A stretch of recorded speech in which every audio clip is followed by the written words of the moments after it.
Good morning and welcome to another UC Today webinar. And I'm joined for this particular episode in the series by Bradley Allen from Fuse. Bradley, how are you doing? I'm really good. Thanks for having me. No, my pleasure to have you on. Thanks for joining me. It's a really interesting topic today, and it's something that I know you've done a lot of research on, and you've been doing some public speaking about. So I'm keen to hear more details from you. And that's the end of ISDN and the next big opportunity that provides for the unified communications industry. So Bradley, before we get started, could I just get a little introduction about you and also about Fuse? Sure. So Patrick, I'm in the product organization at Fuse, and just to kind of give you an understanding of the company, Fuse is a software company designed to help enterprises break down the barriers of communication. We're ultimately aimed at helping people do their best work wherever they may be in the world. So regardless of the location, the person you're trying to contact, what device you're on, we just want to simplify the way people communicate. And we ultimately achieve that through delivering a global accessible cloud platform for calling, meetings, contact center functionality, as well as chat and rich data to be able to ultimately display the full gambit of what you have within your organization.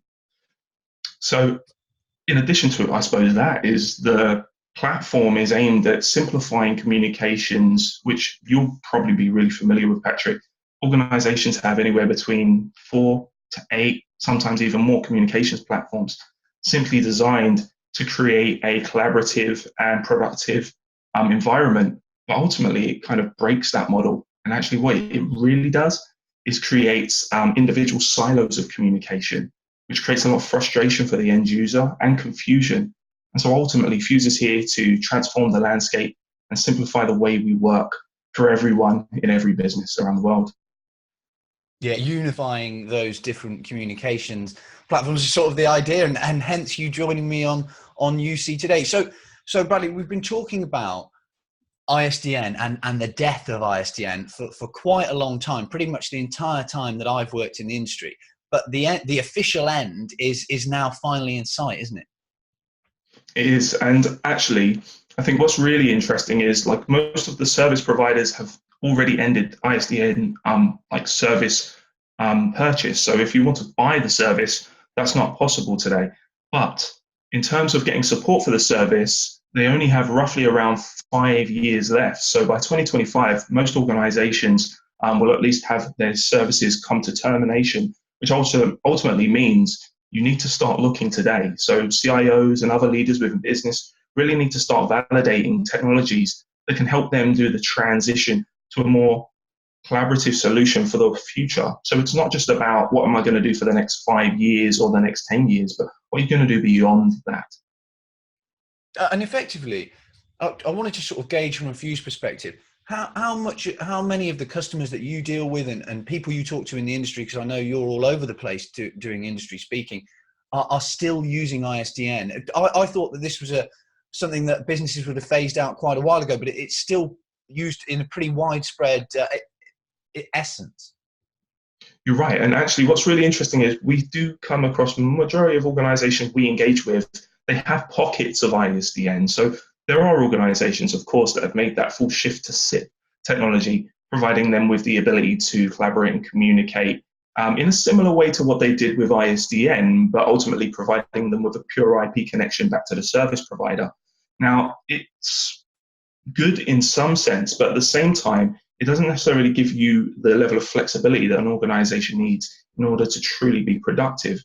And so that's where we kind of see the kind of limitations and the gap overall, is that it's one thing to make the shift from ISDN to SIP with your traditional PBX, but what does it mean to actually have a truly accessible platform that allows you to actually have the flexibility your business needs to kind of grow beyond the next few years?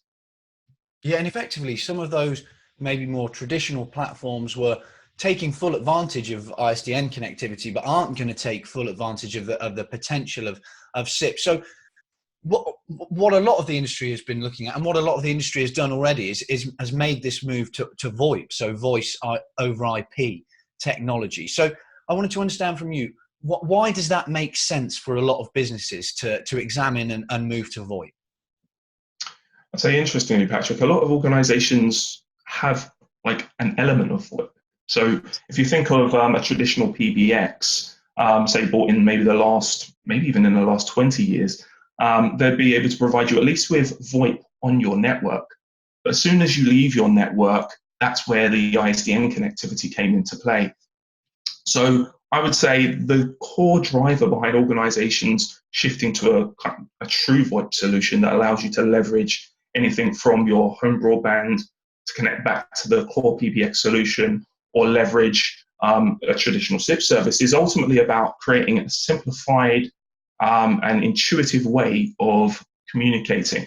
So for yourself and me today, we're obviously collaborating over a video connection, which at the end of the day is a form of VoIP. But when it comes down to making calls and communicating outside your business, telephony is still the core component. And so simplifying the way that you communicate with your internal users, the ability to transition that communication externally in a very simplified fashion in a way that's also cost effective is critical. It's about helping organizations identify where the cost expense sits, which historically, when it comes down to having things such as on-premise PBXs, having circuits for ISDN or SIP trunks, sometimes from the local PBX, has varying costs, and it's really hard to manage and maintain. And so looking to shift to technologies that allow for more flexibility ultimately allows businesses to have better predictability in their finances, and ultimately provides them with greater flexibility within the IT organization overall. Yeah, and those the possibilities in terms of business process capability are pretty huge, aren't they, in terms of a move to a true VoIP solution? You're right. It's I would say, like, in terms of shifting to a pure VoIP, it comes down to thinking about the differences in the way you can actually ultimately get to the desired solution. So whether that's a case of, I simply want to do something quick and easy, which is effectively, if you have a traditional PBX, SIP trunking a solution in to the back of your existing PBX solution, that is one potential solution for your business. But the question really lies around, how productive does that make you in the future? Which then ultimately comes down to, maybe you should look at other means. Many organizations will start to then consider things such as a hosted PBX solution, which, depending on the size of your organization, for example, if you're a large enterprise, that doesn't necessarily reap the required benefits, because in many cases you'll have multiple service providers delivering a solution for you. So for example, if you're a global enterprise and you have presence in Europe, the Middle East, APAC, and then, say, for example, Americas, if you're breaking out across like 3 to 4 regions, the complexity of delivering a single service is extremely, always intensified, I suppose, is the better term. And ultimately what that means for any business is you then need to have multiple providers, which then results in inaccurate or unstable costs, because there's elements of trunking between those environments.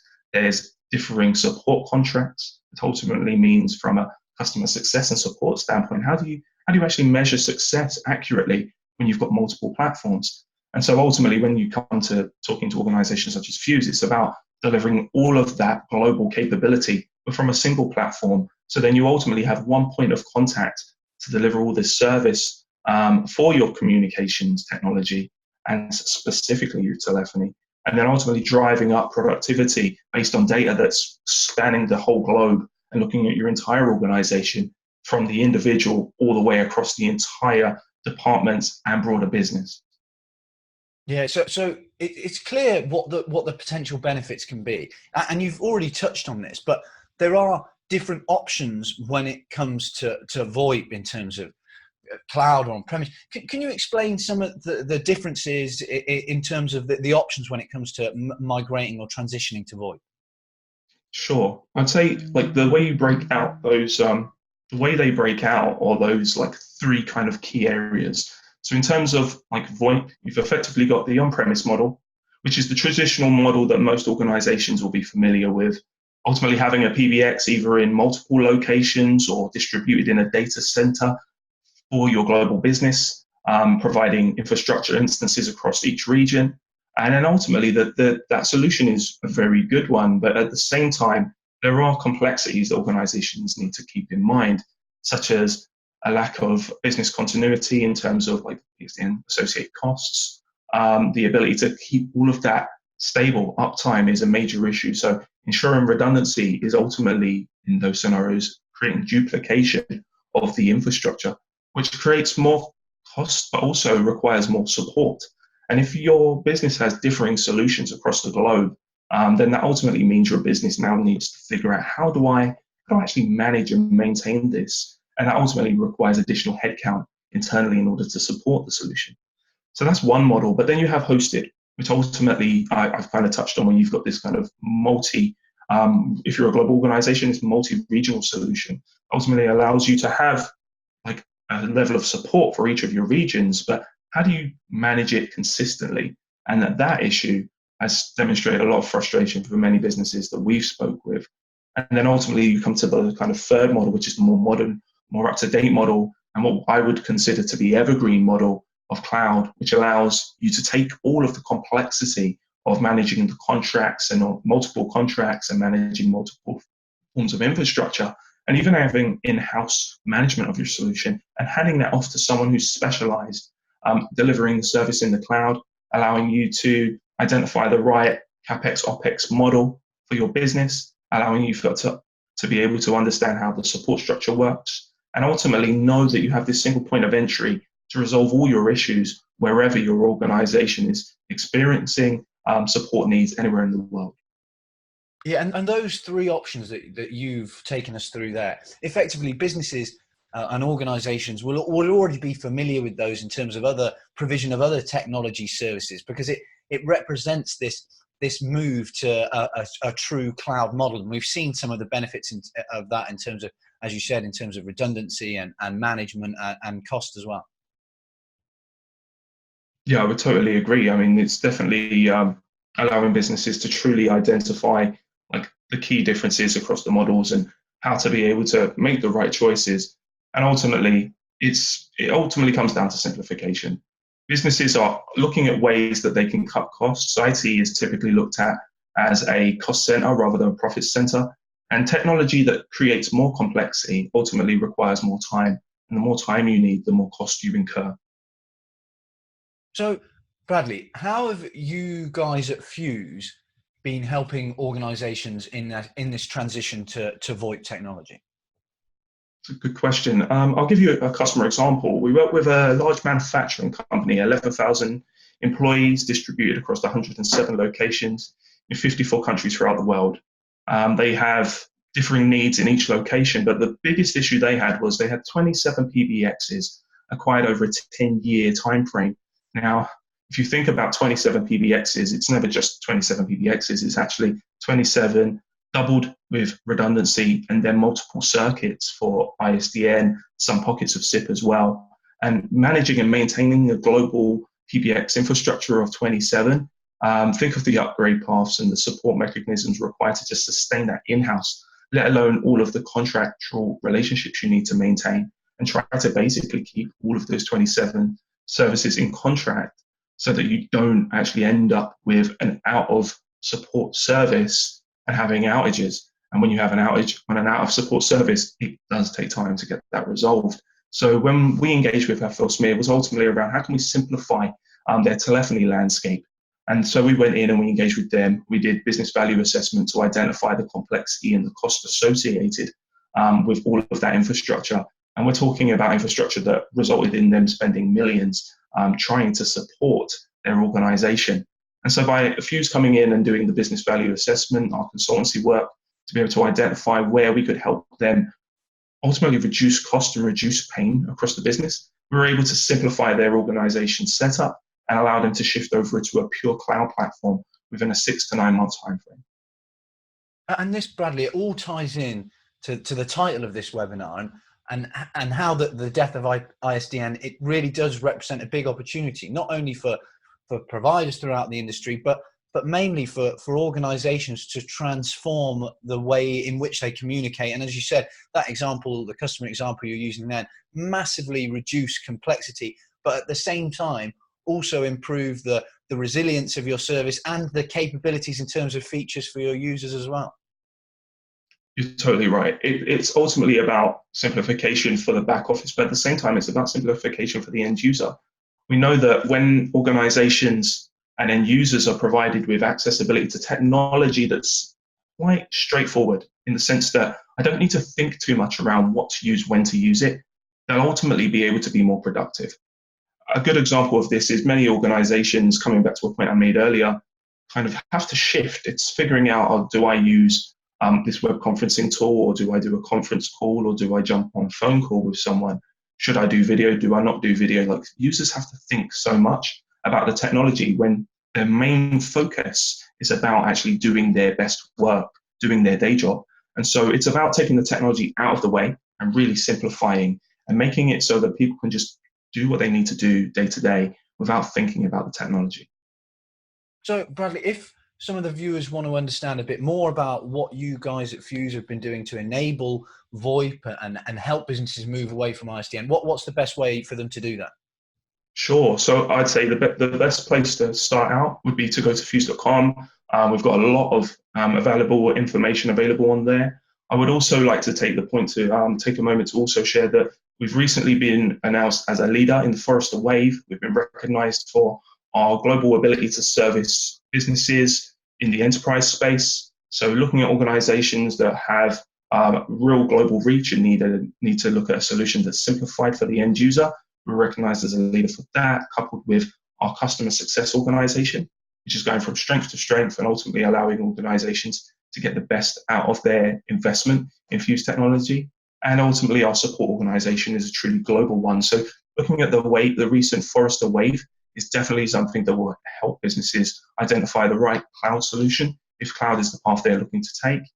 And then ultimately, if anyone is taking the time to join us or has had the opportunity to see us at any of the recent events, such as Gartner, then they'll be able to take advantage of similar content at these events too. So, Bradley, you mentioned the Forrester Wave there. What is that? Yeah, so Forrester is one of the large analyst firms, similar to Gartner in many cases. So the Forrester Wave is a global report looking at how enterprise UC as a service can support enterprise businesses across the globe. And in the 2019 report released in September, Fuse was recognized as a leader of the Forrester Wave. And we believe that we were identified for kind of three key areas. It's around our ability to service large enterprise businesses and support their true global deployments. It's about being able to provide them with a simplified user interface so that people can be as productive as they can in those spaces, regardless of your profile within the business. It's also about providing a world-class customer success organization, supporting our customers identifying their investment and identifying how they can continue to get returns based on the investment in Fuse, coupled with our support organization, which is truly world-class because we've been working hard to deliver a truly global differentiated support organization that is focused on helping customers from everything from the initial implementation through to the full support mechanism once in place. So that's ultimately it in a nutshell. Yeah, so as you said, that's a really good independent resource for people to go and look at as well. But as you said, there's loads of stuff that you guys at Fuse have done as well on ISDN and the options for customers moving away. We have. So if you go to fuse.com, we've got a lot of assets on there. We've also recently launched a white paper, and I've also written a blog on the end of ISDN. So anyone who's interested, please take a moment to have a look at both of those. Yeah, well, Bradley, thank you so much for explaining more about the death of ISDN and the options out there for businesses. So for the meantime, thanks so much for joining me in this webinar. Thank you. It's been great.